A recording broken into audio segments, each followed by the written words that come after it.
শয়তানের ঘিরে ধরাটা আমি নিজে থেকে ফিল করেছি তিন রকম। ভাই, যখন একটা মানুষ পরিপূর্ণ শয়তানের দাসত্ব করে, গান বাজনা করে, বাদ্যযন্ত্র বাজায়, গাঁজা খায়, মদ খায়, হ্যাঁ, শয়তান ওকে কিছুই বলে না। বিশ্বাস করেন, শয়তানকে কিছু বলে না। ওকে শয়তান খুব একটা, ওকে নিয়ে শয়তানের পেরেশানি নাই খুব একটা। এবার এই ধরনের ব্যক্তিরা যখন তওবা করে ইসলামের দিকে আসতে শুরু করে, এসে নামাজি হয়, রোজা রাখে, দান সদকা করে, দিনের এলেম অর্জনের চেষ্টা করে, শয়তানের সমস্ত শক্তি দিয়ে এর উপর আক্রমণ করা শুরু করে।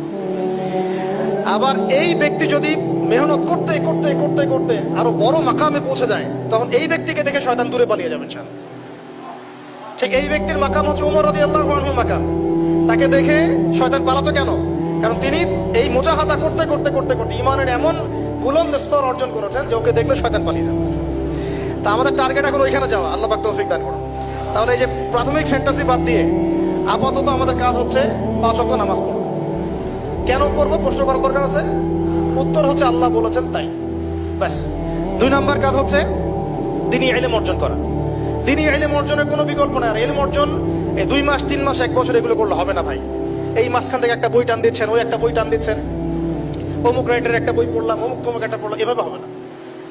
98% যুবক এভাবে পড়াশোনা করে। আমাদের জেনারেল শিক্ষিত 98% যুবক এভাবে পড়াশোনা করে, জেনারেল শিক্ষিত। এই পড়াশোনা দিয়ে আপনি হয়তো কিছুটা জ্ঞান পাবেন, ভাষা জ্ঞান পাবেন, কিন্তু গভীরতা ঢুকতে পারবেন। আর ইব্রাহিম আলাইহিস সালামকে বলা মাত্রই কোনো বিজ্ঞান নাই, কোনো যুক্তি নাই, কোনো দর্শন, কিছুই নাই। তিনি বললেন সামি'না ওয়া আতা'না, শুনলাম মানলাম। আল্লাহ পাক বলেছেন বাস। ইয ক্বালা লাহু রাব্বুহু আসলিম, আল্লাহ পাক বলেছেন, যখনই আল্লাহ পাক তাকে আত্মসমর্পণ করতে বলেছেন, তিনি বলেছেন আসলামতু লিরাব্বিল আলামিন, আমি জগৎ সমূহের রবের কাছে আত্মসমর্পণ। সন্তানকে রেখে আসো ওই যে জনমানব শূন্য জায়গায়, কাবা ঘরের ওখানে। কোনো মানুষ আছে?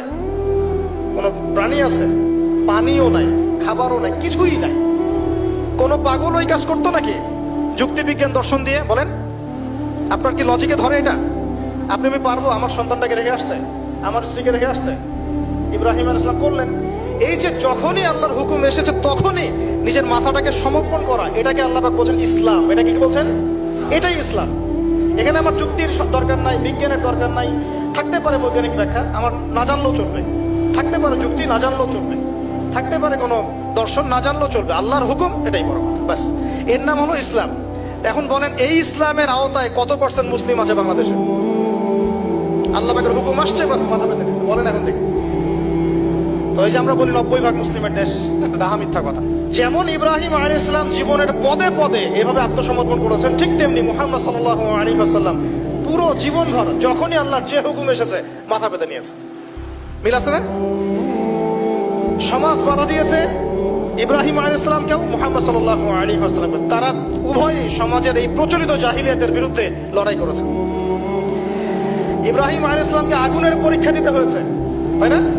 আর নবী সাল্লাল্লাহু আলাইহি ওয়াসাল্লামকে বললাম 15টা গালি খেতে হয়েছে, 16 বার হত্যা করার চেষ্টা করা হয়েছে। ইব্রাহিম আলাইহিস সালাম বলতেন হাসবি আল্লাহ ওয়া নি'মাল ওয়াকিল। সারা জীবন নবী সাল্লাল্লাহু আলাইহি ওয়াসাল্লাম বলেছেন হাসবুনাল্লাহু ওয়া নি'মাল ওয়াকিল। সূরা তাওবার শেষের দিকে পড়ে দেখেন। ইব্রাহিম আলাইহিস সালামকে শেষমেশ ওই এলাকার সমাজ ছেড়ে চলে যেতে হলো ওই যে ইয়াতে, বাইতুল মাকদাসের ওখানে। ঠিক একইভাবে মুহাম্মদ সাল্লাল্লাহু আলাইহি ওয়াসাল্লামকে 13 বছর জুলুম সহ্য করার পরে চলে যেতে হলো মদিনায়। মিল আছে? ইব্রাহিম আলাইহিস সালামের সাথে কেউ নাই, তার স্ত্রী সারা আর এক স্ত্রী হাজেরা। মুহাম্মদ সাল্লাল্লাহু আলাইহি ওয়াসাল্লামের সাথেও খুব বেশি মানুষ নাই, কোটি কয়েক কিছু সাহাবী। ইব্রাহিম আলাইহিস সালামের লেগেসি বহন করেছেন তার সন্তানরা, আর এদিকে নবী সাল্লাল্লাহু আলাইহি ওয়াসাল্লামের লেগেসি বহন করেছেন আবু বকর, ওমর, উসমান, আলীর মতো মানুষ রাদিয়াল্লাহু আনহু। ইব্রাহিম আলাইহিস সালামের আদর্শ সারা দুনিয়া ছড়িয়ে পড়েছে, পড়ে নাই? এবং ইহুদি, খ্রিস্টান, মুসলিম সবাই তাকে সম্মান করে।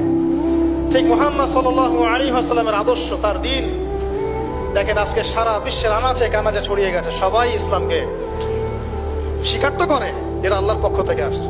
কেউ হয়তো আত্মসমর্পণ করে, কেউ করে না। সারা দুনিয়ায়, সাইবেরিয়ার সেই ঠান্ডায় গেলে আপনি মুসলিম পাবেন, চীনে গেলে মুসলিম পাবেন, রাশিয়ায় গেলে মুসলিম পাবেন। শুধু আরবে সীমাবদ্ধ নাই, সারা দুনিয়ায় ছড়িয়ে গেছে। ইব্রাহিম আলাইহিস সালামকে পরীক্ষার পর পরীক্ষা দিতে হয়েছে। একই পরীক্ষা নবী সাল্লাল্লাহু আলাইহি সাল্লামকে বদরে, উহুদে, খন্দকে, খায়বারে সব জায়গায় দিতে হয়েছে। ইব্রাহিম আলাইহিস সালাম মূর্তি ভেঙেছিলেন, মনে আছে? ঠিক একই কাজ নবী সাল্লাল্লাহু আলাইহি ওয়াসাল্লাম মক্কা বিজয়ের দিন করেছেন। এই দুইজনের জীবনী খালি পড়ে দেখেন, আমি বলে শেষ করতে পারবো না, সময় নাই আমাদের হাতে। প্রত্যেক পদে পদে মিল আছে, প্রত্যেক পদে পদে। এই কারণেই হয়তো বা আমরা দরুদ ইব্রাহিম যখন পড়ি, আমরা অন্য কোন নবীর নাম নিচ্ছি না, আমাদের নবীর সাথে ইব্রাহিম আলাইহিস সালামের নাম নিচ্ছি। সুবহানাল্লাহ। হয়তো বা এই কারণেই আমাদের নবী সাল্লাল্লাহু আলাইহি ওয়াসাল্লাম যখন মেরাজে গিয়েছেন না, তিনি বলেছেন আমি মেরাজে গিয়ে দেখলাম সপ্তম আসমানের একজন ব্যক্তি বাইতুল মামুরের সাথে হেলান দিয়ে বসে আছেন। আমি বললাম উনি কে? জিবরাইল আলাইহিস সালাম বলে উনি হচ্ছেন আপনাদের এই যে ফাদার অফ দ্য নেশন, মানে মুসলিম জাতির পিতা, তিনি হচ্ছেন ইব্রাহিম আলাইহিস সালাম। ওখানে একটা কাবা ঘরের মতো ঘর আছে বাইতুল মামুর, ওখানে তাওয়াফ করে ফেরেশতারা। ঠিক আছে? নবী সাল্লাল্লাহু আলাইহি ওয়াসাল্লাম বলেন আমি সেদিন দেখেছি আমার চেহারা আর আমার বাবার চেহারা, মানে ইব্রাহিম আলাইহিস সালামের চেহারা একদম হুবহু মিল আছে।